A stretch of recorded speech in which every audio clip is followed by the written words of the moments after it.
Hello my friends, welcome back to the Good to Great series. A sub-series of the series, Heroic Exploits. I'm going to go through some of the heroes in Panzer General 2 that people think are not very good and share with you some of my secrets for really filthy, degenerate exploits. And we're going to start today with possibly one of the most broken heroes in the game that no one realizes is broken. It is, drumroll please, Camouflage. I've got this ferocious defense on here. This guy is actually totally unimportant here. I'll just unassign him. So the reason why Camouflage is broken is a combination of factors of how the AI assesses who to attack. Now, this map, there is a probing attack from some aircraft that go to specific hexes, and then they attack whatever just happens to be there. But the AI will not attack if it knows that the anti-aircraft would ruin it. So we're just going to run this and then we're going to reload it and I'll show you how you can make this hero unbelievably broken. So you see that I've put the camo hero in an anti-aircraft gun here, so I'm just going to end my turn. Well, end my deployment and end my turn. And you'll see here that this guy was set to attack this town and he took massive damage. And then these two moved in, but they didn't attack. And they didn't attack because the camouflaged anti-aircraft gun has been detected by the plane that's above it that just got mauled by it. So that's why it didn't attack. And I guess this is how, most people think, oh yeah, that's pretty cool. I get a free hit on an enemy aircraft. I've got anti-aircraft veteran running here. So, because this was my no aircraft campaign. Funny how you discover these things when you put funny restrictions on yourself. So anyway, this guy attacked. He got ruined for it, and then these two, they decided this one attacked because he was out of range, and this one decided not to attack because this has been detected. Okay, so let's reload this. We'll make a slight change.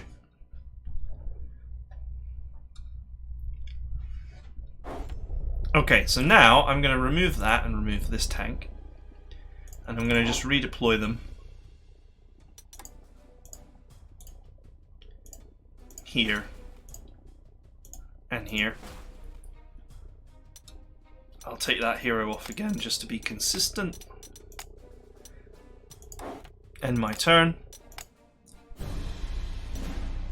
And then press end. So you see the same move occurs. Takes a little bit less damage this time.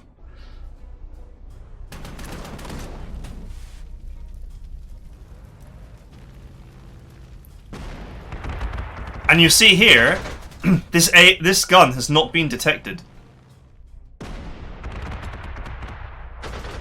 The AI still attacks because it can't see this gun. It's not part of its calculations. The AI is running on damage calculations. Basically, how much damage it would take versus how much damage it would deal. And it's not factoring in this anti-aircraft gun because the AI cannot see it. The AI could see this if there was a plane directly above it that attacked it. That would reveal it. And you'll also note that there was a recon car that came in here and attacked. If you're in the range of the recon car, it will spot this. Within the sight range of a recon car or with a unit directly next to it. Now where this gets really silly is, and I can't show you here because I haven't got the right, I haven't got a hero to further output the damage here. But if you have something that's bait, like say a really juicy piece of artillery, although here the AI has taken the bait. If you were to add something else to this, So, for example, I don't know, 1.5x rapid fire or double support, or there's a million and one things that you could add to this to increase its firepower just that little bit more. And you start one-shotting these planes. They will never, even if they fly right next to it or fly over it, they will never see it. They will never spot it. And for whatever reason, the AI will attack. It's already done its calculation after it's moved, or something along those lines, because as you saw when the AA gun was here, this guy still attacked, even though it was a suicidal attack. He still attacked. If he had died, the two guys that followed up would have also carried on attacking, because this unit would then disappear again. It would become unspotted because the guy died. The guy spotting it died. These two would then not be able to see this anymore, and they would attack like what's going on here because they can't see it right now. What this means is, either with the correct traits or the correct heroes, a camouflage hero in a big anti-aircraft gun with some bait next to it, like a big exposed artillery piece or something, can literally attract the entire air force of the AI. Everything and anything in range. All those aircraft are going to come, they're going to fly at this piece of artillery or whatever that seems to be a really juicy target, get shot down. Because they got shot down, the AI is blind to the fact that the camouflaged anti-aircraft gun is there, and it will send another plane, and it will send every plane that it thinks would get great damage on that artillery piece and is in range, it will send. And you can literally wipe out the entire air force of the enemy on the first turn, because of the way the AI's systems are interacting here. Now, you may think to yourself, well, I've got, which is a great trait, I've got anti-aircraft veteran on here, so that's why I'm doing so much damage. You can use a hero called Lethal Attack to get a similar effect if you really want to do damage. And likewise, with Lethal Attack and Camouflage, you can then add something else like double support or double rate of fire over strength to 15. You can certainly achieve one-shot levels of power and bring down the entire enemy air force. It's just a little bit harder if you don't have the anti-aircraft veteran. But even if you can't set up your anti-aircraft gun to one-shot planes, you can still achieve this effect with just the camouflage guy, as long as he doesn't get spotted. So as long as you position your bait units, like artillery or whatever. I haven't got any bait units, to be fair, here. They've just gone for things that they think would be the easiest to damage, which would be my tanks in this case. But they are magnetically attracted to artillery if I had any. You can put, as long as you hold back on the first turn, you can put the entire enemy air force either destroyed or in an unbelievably crippled position, and then you can just come in with your fighters or whatever and clear it all away while taking almost no damage. So if you ever had trouble with the enemy air force harassing you for the first 4 to 8 turns of a fight, you can take a turn out to actually just destroy the entire air force of the enemy using the humble camouflage hero. Way more powerful than anyone ever gives it credit for.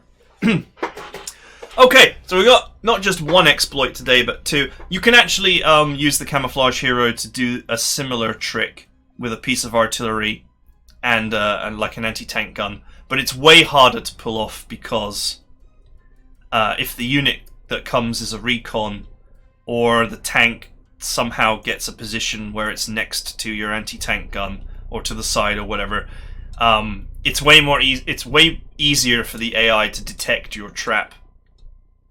Ironically, of course, using an 88 anti-aircraft gun means that you can do both tricks at the same time, because you can put it face down in anti-tank mode later, and then put some juicy bait out for enemy tanks to attack.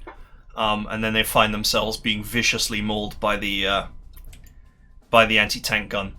But I don't think it was the intention that the camo hero could wipe out. The AI would basically feed you its entire air force on the first turn. So yeah, way more powerful a hero than anyone gave it credit for. Camouflage. Let's move on to our second little hero exploit here. And I might do more of these depending on how popular this video is. I will show you guys one more of my exploits. I have quite a few more, but we'll do two for now. So the first one was camouflage. The second one is field repair, a hero which I have been told is quote unquote useless, or a waste of a hero slot. Okay, so let's put all these guys in reserve. I've already done that. Okay, I have nothing out. Okay. Field repair has a really interesting exploit which allows you to manufacture things you're not supposed to have. So, first thing that you want to do is select a unit that you want more of, that you're not supposed to have. So, for example, in the Spanish Civil War campaign, you get, or you can get, this 203mm artillery. And with a certain other exploit, which I didn't know about, you can actually get your hands on a flame tank. You can get your hands on a lot of really amazing equipment, but you will have no way to get more of it for a very long time. Or do you? Well, this is where field repair comes in. So the first part is buy the unit that you want to replicate. So in this case, it's this artillery. Okay, so we bought the unit that we want to replicate. Now add your field repair hero. Here he is, field repairs. Okay, now what you need to do is you need to offshore whatever money you have left. You need to tax haven that money. So just buy some stuff and put it in storage. I normally buy anti-aircraft guns because they're very expensive.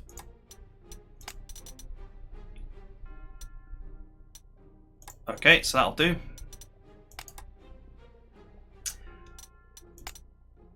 Okay, so I've only got 42 prestige left. I think that's low enough. Now go to upgrade and set the overstrength to maximum. You will now notice that this unit is still only 10 strength because you couldn't afford to buy replacements for it. But it is out of 15. 10 out of 15. So it is overstrengthed, but it is not... you have not bought any extras. Now deploy that unit.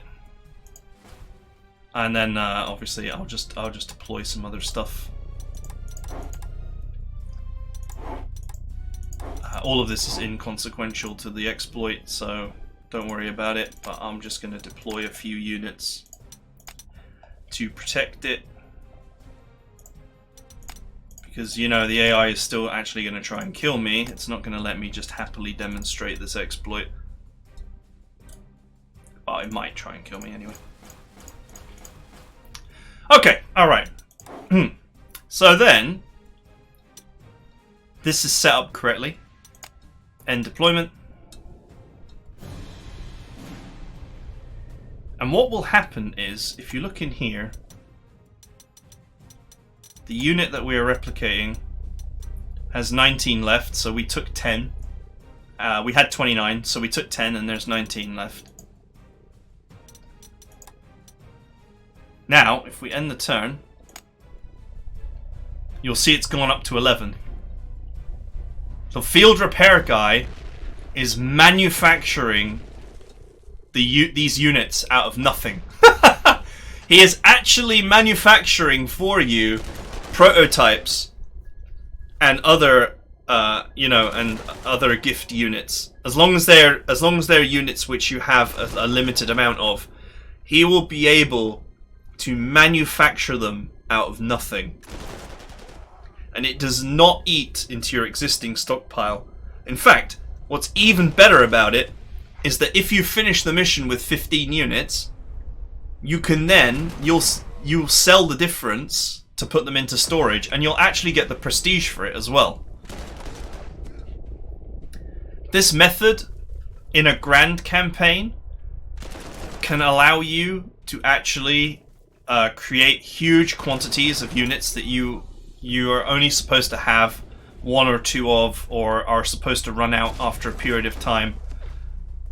You can actually make as many as you want. So here you can see now that this is now 11 out of 15, and if we look in here, we will see that there is still 19 left. So we have manufactured a 203mm out of nothing. Out of the ether, we have manufactured one. And you can, if you want, after 5 turns or whatever,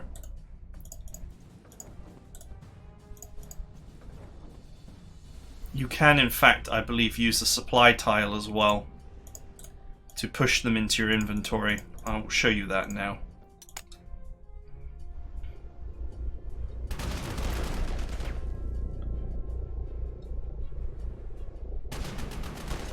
Now, it's a little bit more tricky in battle to offshore your prestige. You have to offshore your prestige by actually buying units. So you would have to actually leave some space to buy units to offshore your prestige to keep doing this. If you really wanted to really try and exploit it.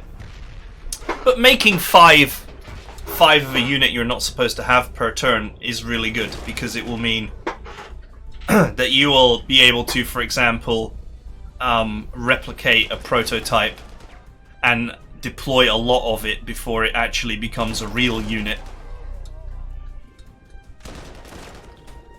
Before it becomes a mainstream unit and you no longer have to worry about having a supply of it. You'll be able to actually manufacture extras. And of course, if you're using it, you know, if you're using it offensively, then you are going to lose prototypes. So the ability to make more is of huge benefit.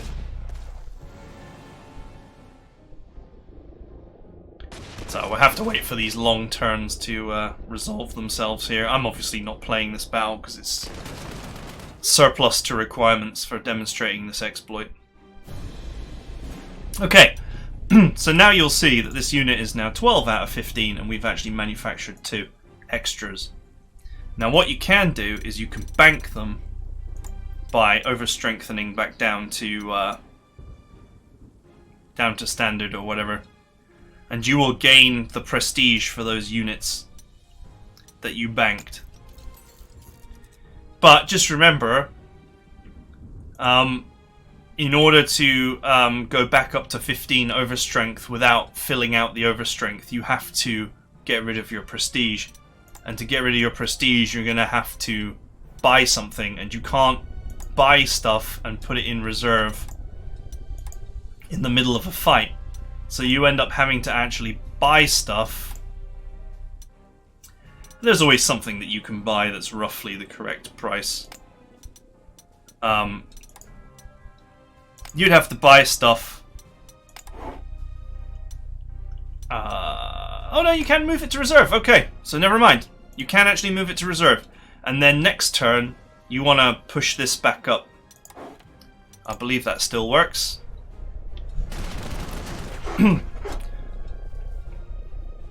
Obviously, you'd be fighting your battle at the same time, but what this will allow you to do is on easy maps, or maps where you have a lot of turns left over, you could use those turns productively, manufacturing manufacturing prototypes and other expensive units that you don't normally have access to a lot of.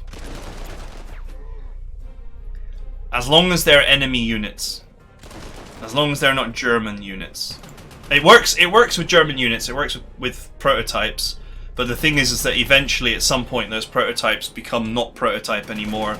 They just become normal units. And that's when it stops working. It exploits a flaw in the stockpile system. So as soon as a unit doesn't have a stockpile, it stops working. Although that said, You can use it to just fix units for free, but I mean that's the whole point of it. So,